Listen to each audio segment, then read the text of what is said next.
करेंगे, इसे लेकर खबरें चली। लेकिन इस बीच ये अब जानकारी मिल रही है कि अधिसूचना जारी हो गई है। लोकसभा चुनाव से पहले सीए की अधिसूचना को लेकर कई तरह की चर्चाएं रही और अब जो जानकारी मिल रही है कि सीए की अधिसूचना जारी, ये बड़ी खबर इस वक्त की। और गृह मंत्रालय ने जारी की है अधिसूचना। आपको बता दें, इसके कयास लगाए जा रहे थे जब प्रधानमंत्री के संबोधन की बात की जा रही थी कि वो देश को संबोधित करेंगे, हालांकि उन्होंने नहीं किया। और उसके बाद अब जो इस वक्त की बड़ी खबर आ रही है वो ये कि सीए की अधिसूचना जारी हो गई है। तो आपको बता दें कि सीए राम मंदिर के बाद अब भाजपा सीए को लेकर काफी मुखर है। और इस बीच जो जानकारी मिल रही है, लोकसभा चुनाव में मुद्दा भी रहेगा उसका, ये जानकारी मिलती रही। इस बीच अब गृह मंत्रालय ने जारी की है सीए को लेकर अधिसूचना। आपको बता दें, इस बारे में गृह मंत्री अमित शाह पहले ही ये बोल चुके थे कि लोकसभा चुनाव से पहले देश में सीए लागू हो जाएगा। और इस बीच अब ये बड़ी खबर आ रही है, गृह मंत्रालय ने जारी की अधिसूचना सीए को लेकर। तो सीए की अधिसूचना जारी हो गई, गृह मंत्रालय ने जारी की अधिसूचना, इस वक्त की बड़ी खबर। बीजेपी इस संबंध में अपनी कमर पहले ही कस चुकी थी और नागरिक संशोधन अधिनियम यानी कि सीएए, अब उसके लिए गृह मंत्रालय ने अधिसूचना जारी हो गई है। इस वक्त की बड़ी खबर। दिल्ली से हमारे सहयोगी स्पर्श शर्मा हमारे साथ जुड़ गए। स्पर्श, इस वक्त की बड़ी खबर, और जैसे कि संभावना भी थी, पिछले 2 घंटे से लगातार ये चर्चाएं हो रही थी कि क्या सीए की अधिसूचना जारी होगी, और देखिए अब वो खबर भी आ रही है। आपके पास क्या कुछ जानकारी है? और देखिए, बिल्कुल बड़ी खबर है। सीए को लेकर जो है अमेंडमेंट जो है वो आ गया है, यानी देश में अब सीए जो है लागू हो गया है। हालांकि जो ऑफिशियल नोटिफिकेशन है वो जो है कुछ ही देर में देखने को मिलता जो है नजर आएगा, लेकिन जो सीए का नोटिफिकेशन है वो जो है जारी हो चुका है, लेकिन आउट होना जो है वो बाकी है। और अधिसूचना सीए को लेकर जो है फिलहाल जारी हो चुकी है। केंद्र सरकार ने अधिसूचना जारी की है। अधिसूचना के बाद जो है देश भर में सीए लागू जो है देखने को मिलता हुआ जो है नजर आएगा।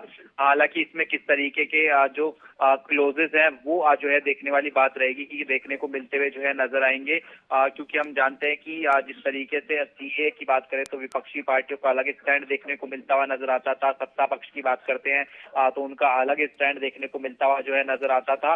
लेकिन फिलहाल सीए कानून जो है वो जो है नोटिफाई हो चुका है देश में, और अब जो है सीए कानून जो है देश भर में देखने को जो है मिलता हुआ नजर आएगा। और इसके बाद अब जो अलग अलग पॉलिटिकल पार्टीज हैं उनकी प्रतिक्रिया भी आना जो है यहाँ पर शुरू होती हुई जो है नजर आएंगी कि आखिरकार किस तरीके से जो है वो इस पूरी जो सीए का जो नोटिफिकेशन जारी हुआ है उसको जो है लेती हुई नजर आ रही है। ममता बनर्जी की फिलहाल प्रतिक्रिया जो है ये सीए कानून हमें मंजूर नहीं है, ये जो है ममता बनर्जी की तरफ से जो है देखने को मिलता हुआ नजर आ रहा है। इसके साथ में जो अलग अलग दूसरी पॉलिटिकल पार्टीज हैं उनका किस तरीके का स्टैंड जो है फिलहाल सीए को लेकर देखने को मिलता हुआ नजर आएगा, वो महत्वपूर्ण रहेगा। हमने देखा था किस तरीके से पिछले दिनों जब उत्तराखंड की बात करें तो सबसे पहले जो है उत्तराखंड इसको अपनाता हुआ जो है नजर आया था। पूरा ड्राफ्टिंग कमेटी जो है बनाई गई थी, वो अपने अपने सुझाव जो है लिए गए थे, लेकिन देश भर में इसके जो कानून के तहत क्लोजेस किस तरीके के देखने को मिलते हुए नजर आएंगे, ये जो है महत्वपूर्ण रहेगा। जी बिल्कुल स्पर्श, और बहुत धन्यवाद इस तमाम जानकारी के लिए आपका। सीए की अधिसूचना जारी हो गई, इस वक्त की बड़ी खबर। आपको बता दें कि अब प्रतिक्रियाएं मिलना भी शुरू होंगी। इस बीच मुसलमान सीए का बहुत विरोध कर रहे थे। क्यों कर रहे थे? क्योंकि सीए का विरोध सबसे ज्यादा ये कर रहे थे मुसलमान। दरअसल आपको बता दें कि इन 3 देशों से आए मुसलमानों को नागरिकता देने से इसमें बाहर रखा गया है। दरअसल कई आलोचकों का भी मानना है कि इस कानून से मुसलमानों से भेदभाव होगा, लेकिन सरकार ये बार बार कह रही है कि ऐसा कोई खतरा देश में रह रहे मुसलमानों के लिए नहीं है। फिर इस तरह का डर क्यों? जैसे अभी स्पर्श भी बता रहे थे कि भाई टीएमसी, ममता बनर्जी, इन्होंने साफ तौर पे इसके विरोध की बात कही है। गैर मुस्लिम शरणार्थियों को मिलेगी नागरिकता, इसमें आपको बता दें बड़ी खबर इस वक्त की। और ये भी बता दें कि मुसलमानों को ये लगता है कि इससे उनके साथ भेदभाव हो रहा है और ये भारत में समानता की संवैधानिक गारंटी का उल्लंघन करता है। उन्हें ये भी डर है कि इससे कुछ क्षेत्रों में, विशेषकर पूर्वोत्तर में और अधिक प्रवासन और जनसांख्यिकी परिवर्तन हो सकते हैं। लेकिन सरकार लगातार कह रही है कि ऐसा कुछ भी नहीं है। और विरोध के बावजूद भी आपको बता दें कि भारतीय संसद ने सीए को वर्ष 2019 में 11 दिसंबर को पारित किया था, जिसमें 125 वोट इसके पक्ष में पड़े थे और 105 वोट इसके खिलाफ थे। राष्ट्रपति ने इस विधेयक को 12 दिसंबर को मंजूरी दे दी थी और जैसे कि अमित शाह पहले ही कह चुके थे कि लोकसभा चुनाव से पहले इसकी अधिसूचना जारी हो जाएगी, ठीक वही खबर इस वक्त की सबसे बड़ी खबर यहाँ पर आ रही है। तो सीए पर क्या कह रही है सरकार? सरकार कह रही है कि सीए केवल मुस्लिम बहुल देशों के सताए हुए अल्पसंख्यकों के लिए नागरिकता प्रदान करता है, जहां धार्मिक उत्पीड़न की संभावना अधिक है।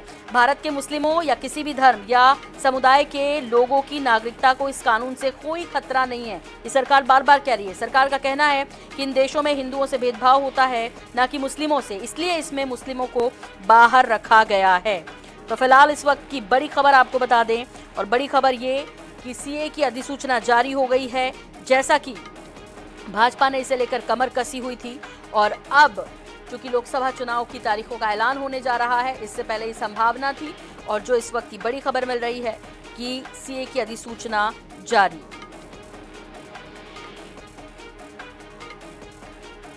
तो नागरिक संशोधन अधिनियम 2019 एक ऐसा कानून है जिसके तहत दिसंबर 2014 से पहले 3 पड़ोसी देश यानी पाकिस्तान, बांग्लादेश और अफगानिस्तान से भारत में आने वाले 6 धार्मिक अल्पसंख्यकों, जिनमें शामिल हैं हिंदू, सिख, बौद्ध, जैन, पारसी और ईसाई, को नागरिकता दी जाएगी। लंबे वक्त से भारत में शरण लेने वालों को इससे बड़ी राहत भी मिलेगी।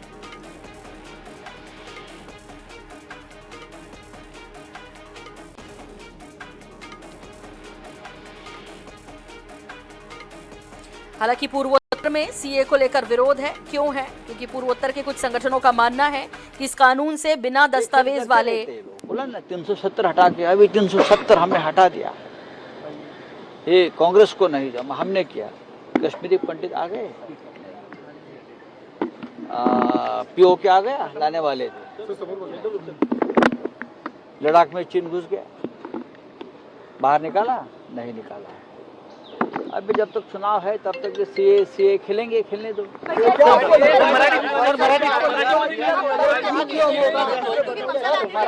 पर कह दिया है कि वो इसे पूरी तरीके से अपोज करेंगे। लागू होने दो, हम बाद में देख लेंगे।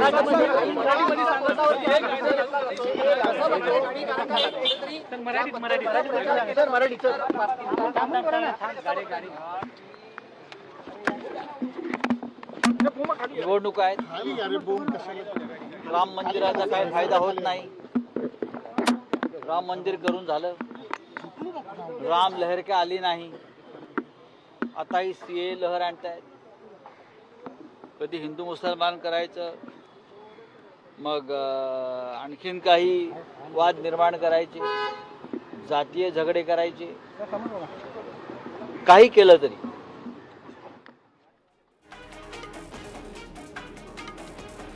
रही है। और आपको बता दें कि संजय राउत को अभी आपने सुना, वो कह रहे हैं क्या करवाएगी, सिर्फ चुनावी मुद्दा बनाना चाहती है बीजेपी से, और इसलिए उन्होंने कहा कि अब जातीयता की लड़ाई शुरू होगी और बीजेपी के पास कोई मुद्दा नहीं, इसलिए अब वो सीए की बात कर रही है। तो ये बड़ी खबर इस वक्त की आ रही है। आपको बता दें सीए को लेकर अब तमाम प्रतिक्रियाएं मिलनी शुरू हो गई है, लेकिन इन सब के बीच आपको ये भी बता दें कि कैसे होगा नागरिकता के लिए आवेदन। इसमें सीए के तहत नागरिकता पाने का आवेदन ऑनलाइन ही होगा, इसे लेकर ऑनलाइन पोर्टल भी तैयार हो चुका है और आवेदकों को नागरिकता पाने के लिए अपना वो साल बताना होगा जब वो भारत में आए थे। आवेदक से किसी तरह का कोई दस्तावेज नहीं मांगा जाएगा। आपको बता दें कि नागरिकता से जुड़े जितने भी मामले लंबित थे उन सबको अब ऑनलाइन ट्रांसफर किया जाएगा। आवेदन करने के बाद गृह मंत्रालय आवेदन की जांच करेगा और आवेदक को नागरिकता दी जाएगी। तो गैर मुस्लिम शरणार्थियों को मिलेगी नागरिकता, आपको बता दें। और कौन कौन इसमें शामिल हैं, हमने आपको बताया कि इसमें शामिल हैं हिंदू, सिख, बौद्ध, जैन, पारसी और ईसाई।